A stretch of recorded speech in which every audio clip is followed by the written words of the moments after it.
teman-teman, perkenalkan kami dari kelompok 2 akan membahas tentang kerjasama antara Indonesia dan Jepang. Sebelumnya, perkenalkan nama saya Hilda Safina. Di sebelah kanan saya ada Riko dan Vipandi. Sebelah kiri saya ada Elman dan Peru. Mari kita saksikan video berikut ini. Kerjasama bilateral antara Indonesia dan Jepang telah terjalin erat sejak lama, mencakup berbagai bidang seperti ekonomi, perdagangan, investasi, pendidikan, dan infrastruktur. Jepang merupakan salah satu mitra dagang terbesar Indonesia serta investor utama dalam berbagai proyek strategis. Kedua negara juga bekerja sama dalam pengembangan teknologi, energi, dan sumber daya manusia, memperkuat hubungan yang saling menguntungkan demi kemajuan bersama. Riko, kamu tahu nggak sih bagaimana sejarah kerjasama bilateral antara Indonesia dan Jepang? Nggak tahu tuh, emangnya gimana ya? Nah, kita simak penjelasan berikut ini. Hubungan diplomatik antara Indonesia dan Jepang dimulai pada tahun 1958 dengan ditandatangainya Perjanjian Perdamaian Indonesia dan Jepang. Sejak saat itu, Jepang berperan besar dalam pembangunan Indonesia. Pada era 1970-an, Jepang menjadi investor utama dalam industri dan infrastruktur Indonesia. Lalu pada awal 2000-an, kerjasama ini semakin erat melalui berbagai proyek strategis seperti pembangunan pelabuhan, jalan tol, dan transportasi modern. Hingga kini, Jepang tetap menjadi salah satu negara dengan investasi terbesar di Indonesia. Selanjutnya, kalian tahu gak sih apa saja bentuk dari kerjasama bilateral Indonesia dan Jepang?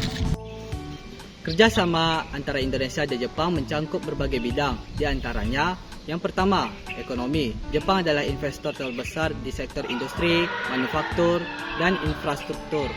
Contohnya, pabrik otomotif Toyota dan Honda yang berkontribusi besar dalam ekonomi Indonesia. Yang kedua, pendidikan. Jepang memberikan banyak beasiswa yang memungkinkan pelajar Indonesia belajar di Jepang. Yang ketiga, teknologi dan transportasi. Jepang mendukung pengembangan transportasi modern seperti MRT Jakarta, proyek kereta cepat, serta energi ramah lingkungan. Yang keempat, lingkungan dan energi. Jepang memberikan kerjasama pengelolaan energi terbarukan dan pengurangan emisi karbon di Indonesia.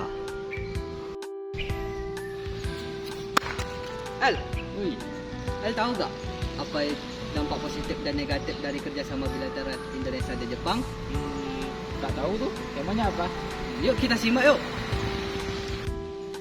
Dampak positifnya, yang pertama, pertumbuhan ekonomi. Investasi Jepang menciptakan banyak lapangan kerja bagi masyarakat Indonesia. Yang kedua, pengembangan infrastruktur.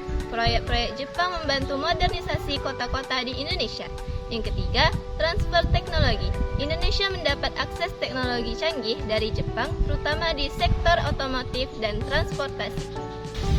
Selanjutnya, dampak negatif. Yang pertama, ketergantungan ekonomi. Indonesia masih bergantung pada investasi dan teknologi Jepang. Yang kedua, eksploitasi sumber daya.